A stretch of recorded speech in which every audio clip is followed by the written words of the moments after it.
देखो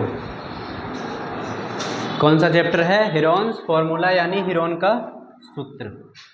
ठीक है, इसमें हम क्या पढ़ते हैं, इसमें पढ़ते हैं एरिया ऑफ ट्रायंगल के बारे में, यानी त्रिभुज के क्षेत्रफल के बारे में। तो देखो सबसे पहले हम ट्रायंगल के बारे में समझेंगे। क्या समझेंगे? ट्रायंगल के बारे में। तो सबसे पहले एक ट्रायंगल होता है जिसका ऑल साइड इक्वल होता है। क्या होता है? ठीक है, ये दिख रहा है, लग रहा है इसका सारा साइड इक्वल। ट्रायंगल तो तुम लोगों को पता है ना, या वो भी बताना पड़ेगा? देखो इसका ऑल साइड इक्वल है, ये और ये। ठीक है, तो जिसका तीनों साइड अगर इक्वल होता है, मान लो ये साइड इसका ए है तो ये भी ए होगा, ये भी ए होगा। तो जिस ट्रायंगल का तीनों साइड इक्वल होगा, जिस त्रिभुज का तीनों भुजा आपस में इक्वल होगा, तो उसको हम बोलते हैं इक्विलेटरल ट्रायंगल। क्या बोलते हैं? Equilateral triangle. ठीक है, लिखूंगा नहीं इसको, हिंदी में बोलते हैं समबाहु त्रिभुज। क्या बोलते हैं? समबाहु त्रिभुज। ठीक है, और इसका एक डायरेक्ट एरिया का फॉर्मूला होता है, एरिया ऑफ क्या था, इक्विलेटरल ट्रायंगल। ये होता है √3/4 इंटू साइड का स्क्वायर। ठीक है, क्या होता है? √3/4 इंटू साइड का स्क्वायर। हिंदी में बोलेंगे क्या इसका? समबाहु त्रिभुज का क्षेत्रफल।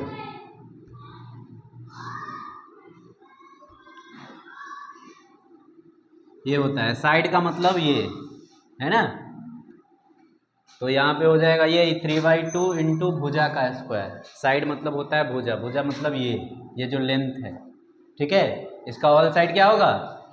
इक्वल। तो इसका फॉर्मूला होता है एरिया ऑफ इक्विलेटरल का क्या, √3/4 इंटू साइड का स्क्वायर। अब देखो इसका जो है ऑल्टीट्यूड, क्या? ऑल्टीट्यूड यानी हाइट, इसका हाइट का फॉर्मूला भी होता है। ऑल्टीट्यूड का मतलब समझता है कि जैसे मान लो ये बेस है, ठीक है, तो इस बेस के लिए ऑल्टीट्यूड क्या होगा, हाइट क्या होगा, ऊंचाई क्या होगा, सब एक ही है। ठीक है, इसको ऑल्टीट्यूड भी बोल सकते हैं, ऊंचाई भी बोल सकते हैं हिंदी में। इंग्लिश में और क्या बोल सकते हैं? हाइट बोल सकते हैं। ठीक है, हिंदी में इसको ऊंचाई और लंब बोलते हैं। तो देखो, तो ये किस साइड पे है? इस साइड पे है, तो इस साइड का ये ऑल्टीट्यूड है, इस भुजा का ये ऊंचाई है यानी लंब है। यहाँ पे ये 90 डिग्री एंगल बना रहा होगा, तभी ऑल्टीट्यूड होगा। क्या होगा? 90 डिग्री एंगल बनाएगा तभी ऑल्टीट्यूड होगा। ठीक है, तो इसका ऑल्टीट्यूड ये है। अगर यहाँ से मान लो हम इस पे 90 डिग्री एंगल बनाएं, तो इसका ऑल्टीट्यूड इस साइड का इस भुजा का ऑल्टीट्यूड क्या होगा? ये इस भुजा का क्या होगा? ये है ना। तो सब इस साइड के लिए ऑल्टीट्यूड, ये वाला साइड ये है, ये जो इस पे जिस साइड पे ये 90 डिग्री का साइड आया है वो क्या है? उसके लिए ऑल्टीट्यूड है, ऊंचाई है, लंब है या हाइट है। समझ गया? तो वैसे ये कौन सा ट्रायंगल है? इक्विलेटरल ट्रायंगल, यानी तीनों साइड इसका इक्वल है, तो इसका हाइट भी जो तीनों साइड पे हमने लिया ना, वो भी इक्वल होगा। क्या होगा? इसका हाइट भी इक्वल होगा। तो डायरेक्ट हम इसका फॉर्मूला लिख सकते हैं हाइट का। हाइट, और समझ जाना किसके लिए है? इक्विलेटरल ट्रायंगल के लिए। तो इसका फॉर्मूला होता है √3/2 इंटू साइड। क्या होता है? √3/2 इंटू साइड। ठीक है, इसको हिंदी में बोल देंगे लंब, यहाँ साइड की जगह पे भुजा आ जाएगा। ठीक है, ओके, कोई दिक्कत? बताओ, यहाँ तक कोई समझ में आ गया? तो समझ गया ऑल्टीट्यूड क्या होता है। अब जैसे मान लो ये तो इक्विलेटरल ट्रायंगल था, अब मान लो कोई ऐसा ट्रायंगल है,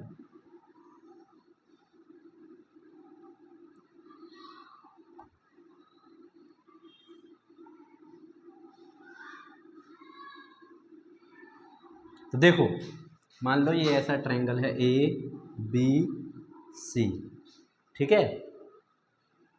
अब इस साइड के लिए हाइट किधर से आएगा, यहाँ से इस पे जो 90 डिग्री होगा इस साइड के लिए हाइट होगा, समझ रहे हो।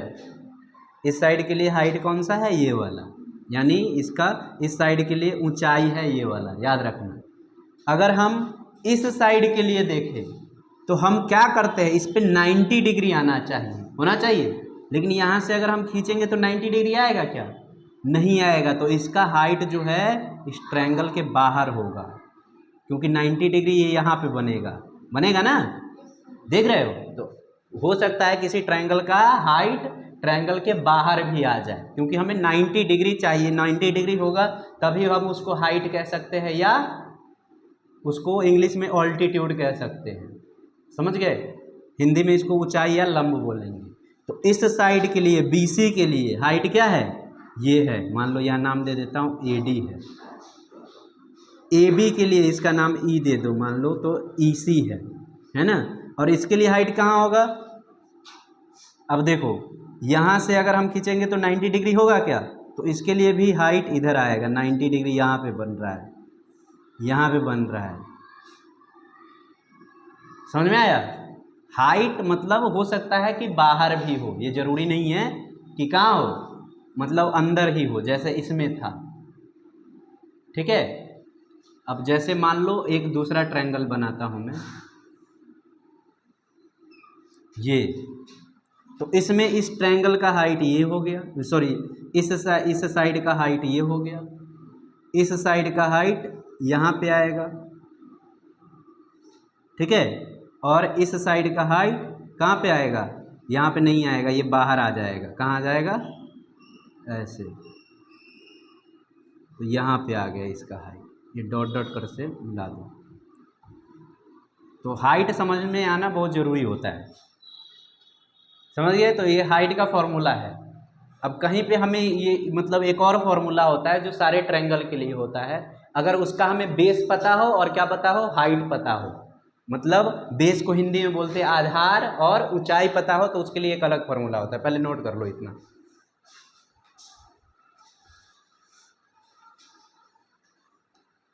देखो ये आ गया समझ में तुम लोग को, आ ही गया ना। तो याद रखना कभी भी, जैसे मान लो BC का हमसे पूछ रहा है कि हाइट यानी लंब, तो हमेशा ध्यान रखना है इसके लिए इसी साइड से आ सकता, इसी मतलब ये वर्टिक्स से आ सकता है, इस शीर्ष से आ सकता है, ये B से तो आएगा नहीं ना, AC से आएगा, किससे आएगा, इसके अपोजिट वाला ये वर्टिक्स से, है ना। तो इससे हम देखेंगे, इससे जो लाइन आना चाहिए BC पे वो हमेशा 90 डिग्री होना चाहिए, तभी वो उसका ऑल्टीट्यूड होगा, नहीं तो नहीं होगा, है ना। ओके, समझ में आ गया। चलो अब आगे करते हैं। एक्सरसाइज नहीं, अभी तो बहुत है, अभी तो हमने बस एक ट्रायंगल पढ़ा है। ये कौन सा ट्रायंगल था, इक्विलेटरल यानी समबाहु त्रिभुज, ठीक है। नहीं, इंग्लिश में हो तो तुम अपना इंग्लिश वाला याद रखो। अब देखो एक होता है आइसोसेलेस ट्रायंगल, क्या होता है, आइसोसेलेस ट्रायंगल। आइसोसेलेस में क्या होता है, दो साइड इक्वल होता है,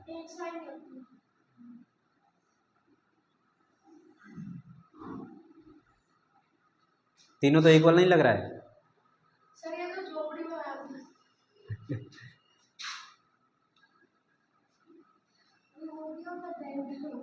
अब ठीक है।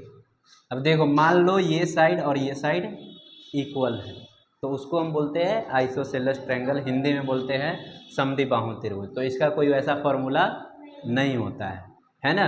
वैसे जनरल एक सभी ट्रायंगल के लिए फॉर्मूला होता है, क्या, एरिया ऑफ ट्रायंगल, क्या, एरिया ऑफ ट्रायंगल।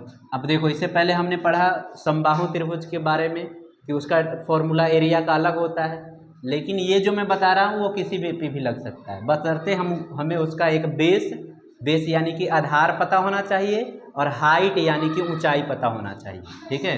तो एरिया ऑफ ट्रायंगल का फॉर्मूला होता है हाफ इंटू बेस इंटू में हाइट,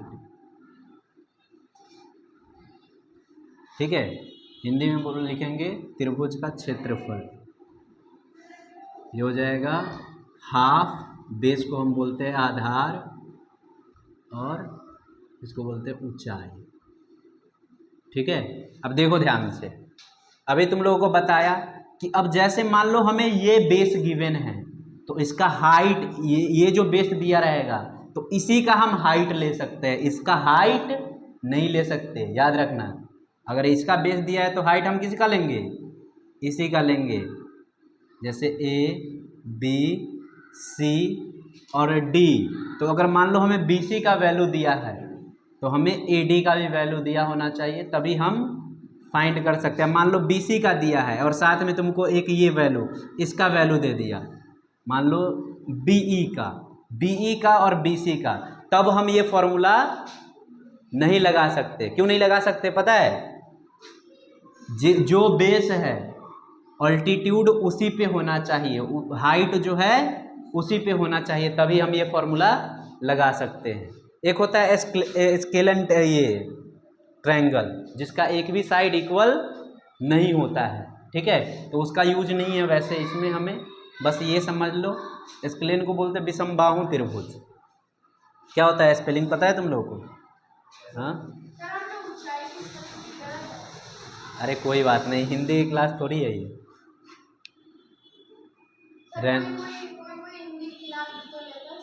कोई बात नहीं है, चलो मैथ है, चलता है इतना। देखो समझ में आ गया?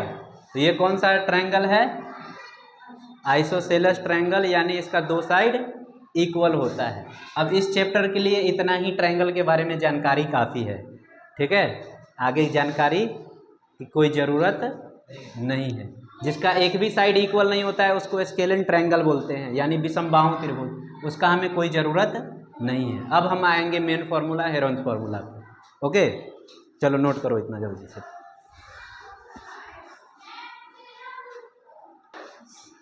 देखो अब हम आएंगे असली मुद्दे पे, ठीक है। हेरोन्स फार्मूला जो है वो होता है, पहले हम फार्मूला ही लिख देते हैं। क्या? अंडर रूट, देखो एक बार एस लेना है, याद हो जाना चाहिए एक बार में, एक बार एस लेना है, फिर ब्रैकेट लगाना है, एक बार एस में से ए माइनस करना है, फिर एक बार एस में से बी माइनस करना है, फिर एक बार एस में से सी माइनस करना है, ठीक है।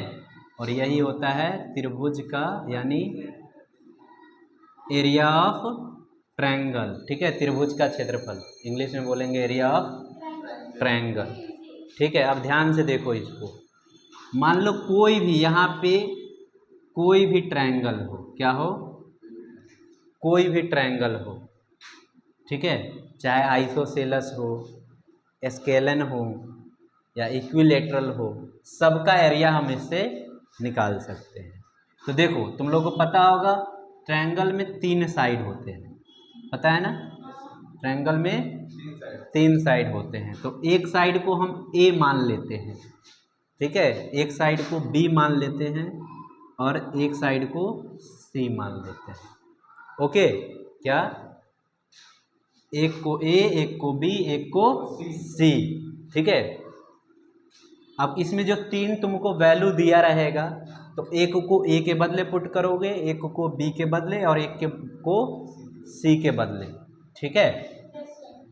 अब ये तो ठीक है। अब एस कहाँ क्या होता है? एस जो होता है वो होता है ए प्लस बी प्लस सी। और देखो तुम लोगों ने शायद पढ़ा होगा कि किसी भी फिगर के अगर सारे साइड को हम जोड़ते हैं तो उसका क्या आता है? पेरीमीटर आता है ना, यानी हिंदी में उसको बोलते हैं परिमाप। परिमाप का मतलब है कि जो उसका बाउंड्री है वो सबको जोड़ने पर जो वैल्यू आएगा, ठीक है, जो बाउंड्री है उस सबको जोड़ने पर जो वैल्यू आएगा। तो देखो इसका बाउंड्री, ये वाला लेंथ ए है, ये वाला लेंथ सी है, ये वाला लेंथ बी है, तो इन तीनों को जोड़ेंगे तो क्या आएगा? इसका पेरीमीटर आएगा।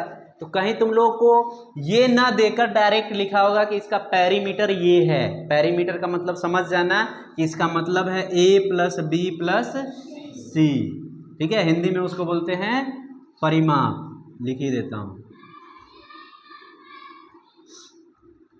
a प्लस बी प्लस सी, हिंदी में इसको बोलते हैं परिमाप या परिधि भी बोलते हैं कहीं कहीं। ओके, ठीक है। तो ये तीनों को जोड़ने पर क्या आता है, पेरीमीटर। और इसका हाफ कर दोगे क्या हो गया, पेरीमीटर का आधा, है ना। इसका हाफ कर देंगे तो पेरीमीटर का आधा, तो एस यही होता है हमें। तो सबसे पहले अब ये फॉर्मूला है तो इसमें हमें एस भी चाहिए, तो सबसे पहले हम एस निकालते हैं और इसके बाद ये फॉर्मूला लगाते हैं और फिर वैल्यू पुट करके सॉल्व करते हैं। और देखो रूट में है तो रूट में हम रूट को बाहर निकालने के लिए क्या करेंगे, प्राइम फैक्टराइजेशन मेथड से प्राइम फैक्टर निकालते हैं। ठीक है, अभी हम देखेंगे उसको। देखो तो ये समझ में आ गया। अब देखो कहीं कहीं ऐसा क्वेश्चन होता है कि तुमको कह देगा कि without using Heron's formula find the area of triangle. क्या, without using Heron's formula find the area of triangle. तो तुम लोगों ने एक पढ़ा होगा पाइथागोरस थ्योरम, पढ़े हो।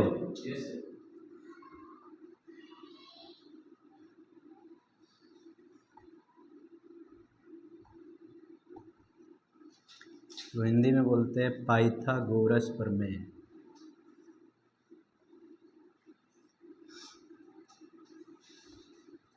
पाइथागोरस प्रमेय ये क्या होता है कि एक राइट एंगल ट्रायंगल होता है। तो सिंपल सी बात है, देखो अभी तुम लोग को मैंने एक चीज़ बताया कि ये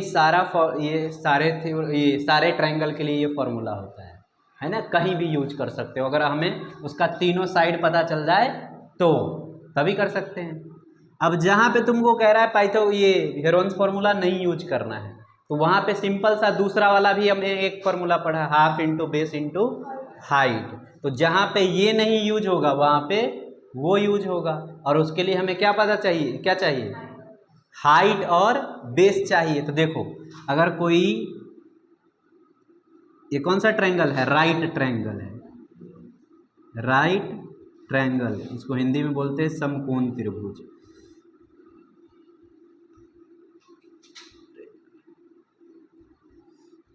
ठीक है, और तुम लोगों को पता है कि राइट ट्रायंगल में पाइथागोरस थ्योरम लगता है, जो क्या होता है, एच स्क्वायर बराबर P square plus B square, है ना। एच स्क्वायर बराबर पी स्क्वायर प्लस, इसको भी छोटा कर दो, एच स्क्वायर बराबर P square plus B H square. H होता है हाइपोटेनियस, यानी हिंदी में उसको बोलते हैं कर्ण। ठीक है, पी होता है परपेंडिकुलर, हिंदी में बोलते हैं लंब। बी होता है बेस, हिंदी में बोलते हैं आधार।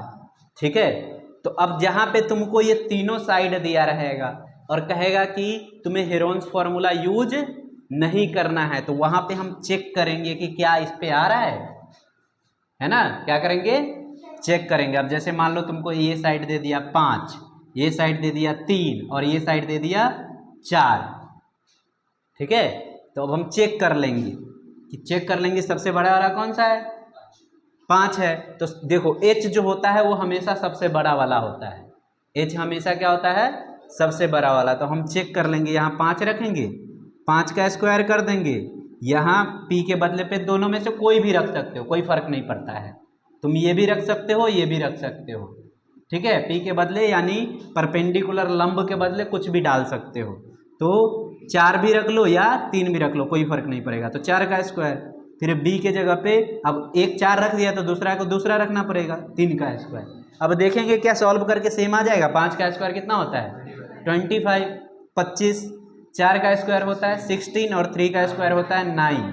तो यहाँ पे 25 है और इन दोनों को जोड़ेंगे तो 16 + 9, ये भी 25 आ जाएगा। तो 25 बराबर 25, तो यानी ये पाइथागोरस थ्योरम पे आ रहा है। और पाइथागोरस थ्योरम पे आ रहा है तो हम कह सकते हैं ये कौन सा ट्रायंगल है, राइट ट्रायंगल। तुमको दिया नहीं रहेगा कि राइट ट्रायंगल है ये, ठीक है, तुमको बस साइड दिया रहेगा। तो हम क्या करेंगे, सबसे पहले हम वेरीफाई करेंगे कि ये राइट ट्रायंगल है। और ये तो सिंपल सी बात है कि अगर ये हीरोन्स फॉर्मूला कह रहा है नहीं यूज करना है, इसका मतलब राइट ट्रायंगल है ना। हीरोन्स फॉर्मूला अगर नहीं यूज करना है तो कौन सा ट्रायंगल होगा, राइट ट्रायंगल। अब इस पे हम पुट कर लेंगे और देख लेंगे, तो लिख देंगे therefore this is a right triangle. इसका नाम दे देंगे ABC, ठीक है। तो हम लिख देंगे देयरफॉर, यहीं पे therefore A triangle ABC is a right triangle, ठीक है। हिंदी में लिख देंगे कि ABC एक क्या है, समकोण त्रिभुज है। हिंदी में लिख देंगे ABC एक समकोण त्रिभुज है, ठीक है। तो अब ये लिख दिया तो हमें वेरीफाई हो गया, तब डायरेक्ट फॉर्मूला लगा देंगे देयरफॉर एरिया ऑफ ट्रायंगल यानी त्रिभुज का क्षेत्रफल। तो त्रिभुज का क्षेत्रफल होता है हाफ इंटू बेस और इंटू में हाइट। हाफ के जगह पे हाफ रख लेंगे, बेस के जगह पे हम दोनों में से कुछ भी रख सकते हैं, एक 4 और एक 3। ये हाइट थोड़ी है, यह हाइपोटेनियस है, समझा। एच का मतलब ये मत समझिए कि ये हाइट है। हाइट क्या होता है, हमेशा 90 डिग्री के साथ जो हो, देख रहे हो ना यहाँ पे 90 डिग्री बनेगा तभी ये हाइट होगा, ठीक है। तो एक 4 और एक 3, अगर ये हाइट लोगे तो ये बेस होगा, और उल्टा कर दो, इस फिगर को घुमा दो, जैसे इस उठा के ऐसे AB को नीचे कर दो तो ये ऊपर आ जाएगा, है ना। तो अगर ये बेस लोगे तो ये हाइट हो जाएगा, और ये हाइट लोगे तो ये बेस हो जाएगा, ठीक है। समझ में आ रहा है।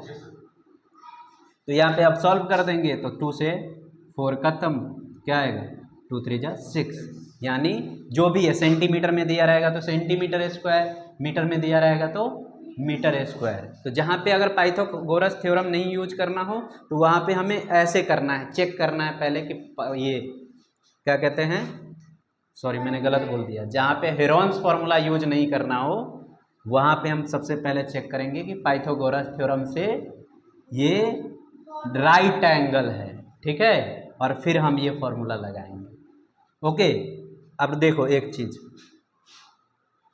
क्या बता रहा था मैं, हाँ ये ध्यान रखना कि ये एच हाइट नहीं है, याद रखना। पाइथागोरस में जो एच आता है वो हाइपोटेनियस है, हाइपोटेनियस यानी कर्ण है, ये वाला साइड है जो 90 डिग्री के सामने होता है ना। हाइट अलग वो चीज़ होता है, हाइट का मतलब होता है कि वो बेस के साथ 90 डिग्री एंगल बनाएगा। कितना बनाएगा, 90 डिग्री, तभी वो ये क्या कहते हैं, हाइट होगा या ऑल्टीट्यूड होगा, वरना नहीं होगा, ठीक है। समझ में आया ये, चलो नोट करो जल्दी से।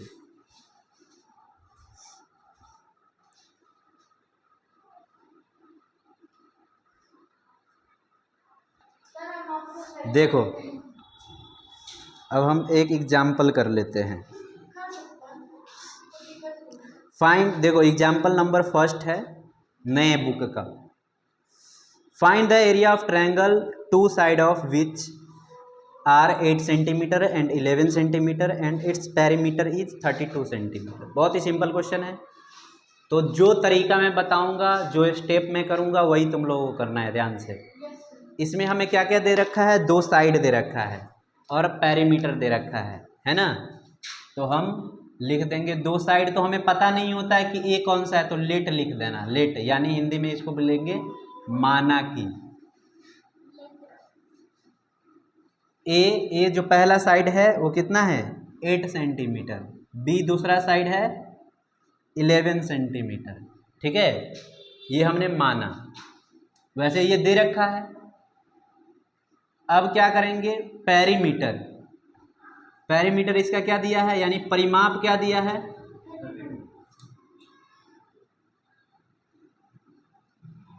अब देखो सी तुमको दिया है क्या, नहीं दिया है 32, लेकिन हम निकाल सकते हैं सी, क्योंकि हमें पेरीमीटर पता है। और पेरीमीटर को अभी तुम लोग को बताया था कि a प्लस बी प्लस सी होता है ना। इसके बराबर में 32 दिया है, और a और b तुमको पता है कि a 8 है और b 11 है तो यहाँ पुट कर दो 8 + 11 प्लस सी बराबर में 32। 8 और 11 कितना हो जाएगा 19 प्लस सी बराबर में 32। तो यहाँ से सी क्या आ जाएगा, डायरेक्ट लिख दे 13 आ जाएगा। ये प्लस में इधर आएगा तो माइनस। ठीक है, तुम लोग और का साइन लगा सकते हो ये। ओके, समझ में आया ये। अब देखो हमें तीनों साइड पता चल गया, और तीनों साइड पता चल गया तो सबसे पहले हम एस निकालते हैं, क्योंकि एस जरूरी होता है, एस के बिना निकलेगा एरिया। तो सबसे पहले हम एस निकालेंगे। एस का मतलब पेरीमीटर का हाफ, सेमी पेरीमीटर बोल सकते हैं, हिंदी में अर्ध परिमाप बोल सकते हैं। तो ये क्या होता है हमें पता ही है, a + b + c अपॉन में 2, या पेरीमीटर अपॉन में 2 भी लिख सकते हो, फर्क पड़ेगा, क्योंकि ये पेरीमीटर ही होता है, ये परिमाप ही होता है ना। हमें पता है ये कितना होगा 32, और ये अपॉन में 2। सॉल्व करेंगे 16 सेंटीमीटर में दे रखा है वैल्यू। अभी मैं पुट यहाँ जहाँ जहाँ वैल्यू आएगा आंसर वहाँ पे लिख सकते हो सेंटीमीटर में। ठीक है, ये भी सेंटीमीटर में। अब देखो, अब हम लिखेंगे यहाँ पे क्या लिखेंगे, देखो लिखेंगे फ्रॉम हेरोन्स फॉर्मूला। क्या, हेरोन्स फॉर्मूला। देखो ये सब लैंग्वेज लिखना बहुत इंपॉर्टेंट होता है। ठीक है, आंसर तो तुम ला दोगे, लेकिन पेपर वगैरह में टीचर लोग मार्क्स बहुत काटते हैं इससे, अगर ये सब नहीं लिखोगे। हिंदी में लिख देंगे हेरोन के सूत्र से, हेरोन के सूत्र से। अब क्या होता है, एरिया ऑफ ट्रायंगल, त्रिभुज का क्षेत्रफल क्या होता है formula, s × s - a × s - b × s - c। ठीक है, अब पुट करो वैल्यू। s कितना दे रखा है 16 हमने निकाला, 16 में से a कितना है 8, s फिर 16, 16 में से 11, फिर s 16 और c है 13। 32 कहाँ है रे। अब देखो 16 का 16 ही रहेगा, 16 में से 8 जाएगा 8, 16 में से 11 जाएगा 5, और 16 में से 13 जाएगा 3। ठीक है, अब इसको हमें प्राइम फैक्टर में लिखना है। क्या करना है, प्राइम फैक्टर में। प्राइम फैक्टर का मतलब है इसको ब्रेक कर दो सिंपल फॉर्म में, ताकि रूट से बाहर निकालने में आसान रहे। ठीक है, चाहे तो तुम मतलब लॉन्ग टर्म में भी लिख सकते हो, उससे कोई फर्क नहीं पड़ेगा, लेकिन तुम जितना सिंपल कर सकते हो कर दो। अगर तुमको दिख रहा है, देखो इसमें हमें पेयर बनाना होता है, जोड़ा बनाना होता है। क्या बनाना होता है, जोड़ा। अब जैसे ये 8 है तो तुम लोग को इसमें 8 दिख रहा है 8, 2 × 60, 2 × 8 16 होता है ना, तो हम लिख सकते हैं इसको। और नहीं अगर तुम लोग को दिख रहा है तो पूरा इसको ब्रेक कर दो। क्या कर दो, पूरा ब्रेक कर दो। ब्रेक कैसे करते हैं तुम लोगों को पता है, जैसे 16 का निकालना है प्राइम फैक्टर, तो जैसे एलसीएम निकालते हो ना वैसे निकाल दो। 2 से डिवाइड करेंगे 8, फिर 2 से करोगे 4, फिर 2 से करोगे 2, फिर 2 से करोगे 1, तो 1 नहीं लिखते हैं। ठीक है, बस ये इस साइड वाला लिखते हैं। तो अगर जिसको इसको मतलब ऊपर ऊपर से करना चाहे तो वो भी कर सकता है। अब जैसे मुझे पता है कि इसमें 8 आ रहा है तो मैं इतना नहीं करता। ठीक है, लेकिन अगर तुम लोग को नहीं पता है तो उसको बेसिक तक जाओ तो भी सॉल्व हो जाएगा, कोई दिक्कत नहीं है। तो देखो 16 का कितना बार 2 आ गया, 4 बार। तो यहाँ पे पहले रूट लिखो 2 2 2 2। इसके बाद 8 को अगर करोगे तो 3 बार आएगा 2 2 2। ठीक है, 5 को हम कर सकते हैं, 5 को करोगे तो 1 ही बार आएगा। तुम लोग चेक करना सबका प्रॉपर। और 3 का लिखोगे तो 3। अब हमें पेयर बनाना है। क्या बनाना है, पेयर। तो देखो 1 2, ये पेयर बन गया तो 2 में से 1 बाहर आ जाएगा। ऐसे पॉइंट लगा लगा के चेक करना। फिर 1 2, इसका भी पेयर बन गया तो दो पेयर में, एक पेयर में से 1 ही बाहर आता है, याद रखना। ठीक है, तो इन दोनों में से 1 2 आ गया। फिर 1 2, इसका भी पेयर बन गया तो ये भी 2 आ गया बाहर। अब इस 2 के लिए और 2 है क्या, नहीं है, तो नहीं होगा। 5 के लिए है, 3 के लिए है, नहीं, तो इसको तीनों को हम रूट में रहने देंगे। 5 3 2, ठीक है। जिसका पेयर नहीं बनेगा वो रूट में ही रह जाएगा। अब इसको मल्टीप्लाई कर दो, देखो बाहर है 2 इंटू 2 इंटू 2 यानी 8 और अंदर है 5 इंटू 3 इंटू 2, 5 3 जा 15 और 15 दूनी 15 2 जा 30। और देखो ये सेंटीमीटर में साइड था तो एरिया हमेशा स्क्वायर होता है। क्या होता है? स्क्वायर। तो यहाँ हम लिख देंगे सेंटीमीटर स्क्वायर, ठीक है। और लास्ट में लिख देंगे हम यहाँ पे आंसर में, जब भी निकालो कहीं भी आंसर तो लास्ट में लिख दिया करो therefore area of triangle equals to 8√30 centimetre square. Hindi में लिख देंगे अतः त्रिभुज का क्षेत्रफल जो है वो कितना है? 8√30 सेंटीमीटर स्क्वायर है ना? ठीक है, समझ में आया? चलो नोट करो इसको।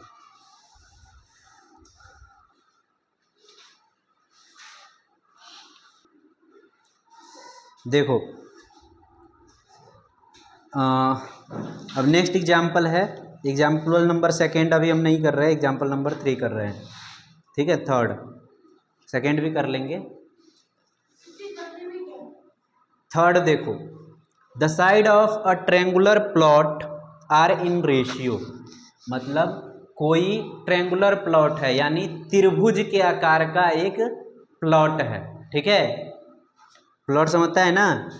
हाँ। और उसका साइड का रेशियो दे रखा है, साइड का अनुपात दे रखा है। क्या दे रखा है? साइड का अनुपात। मान लो ये है, ठीक है। क्या रेशियो दे रखा है? 3:5:7। क्या? 3:5:7, ठीक है। और इसका पेरीमीटर दे रखा है। क्या दे रखा है? पेरीमीटर यानी परिमाप दे रखा है।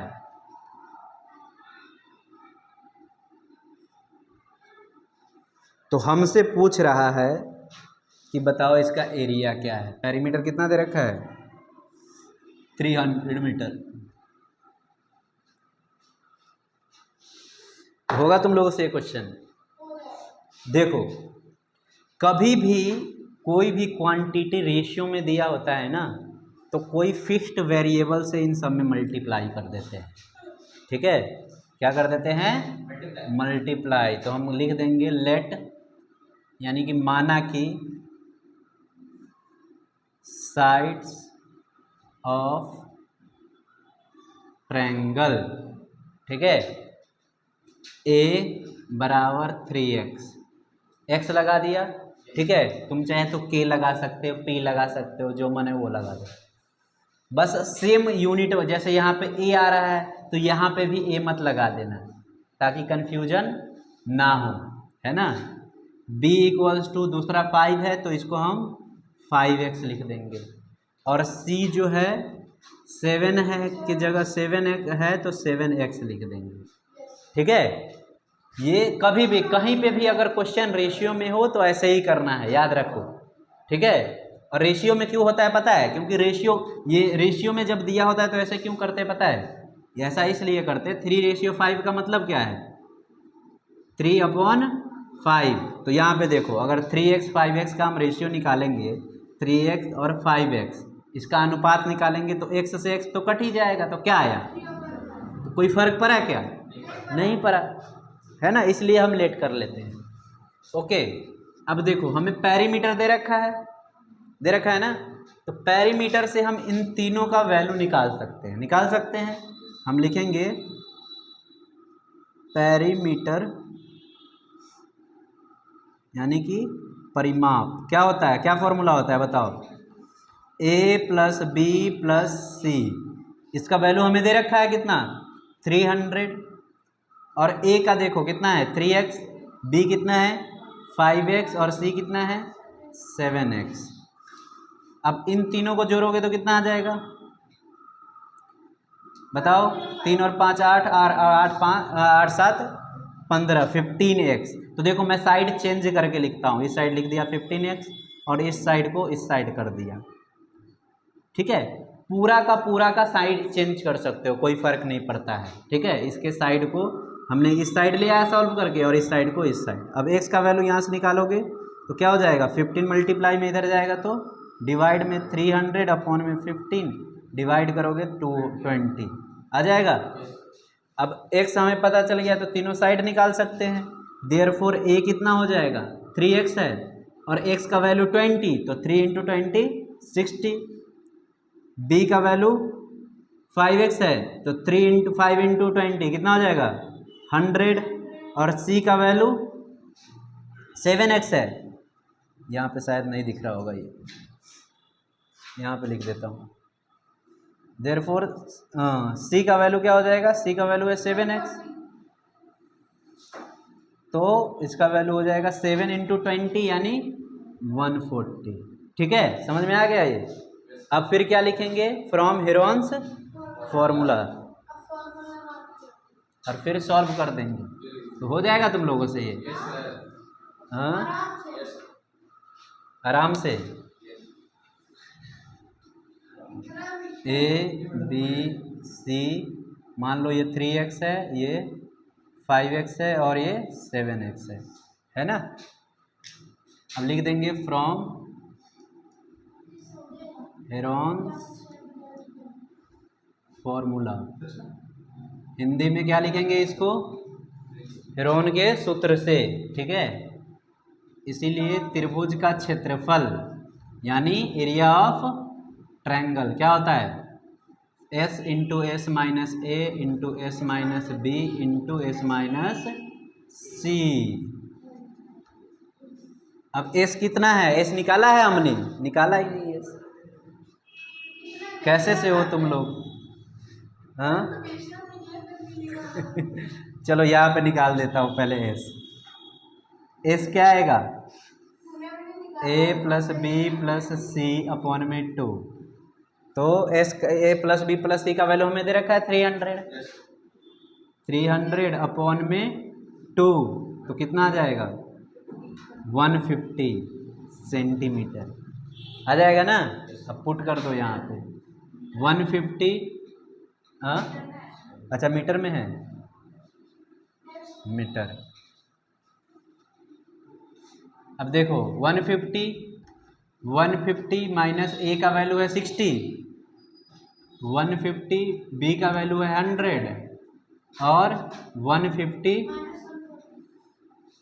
माइनस 140 क्या आएगा, 150 इंटू में से 40 इंटू में से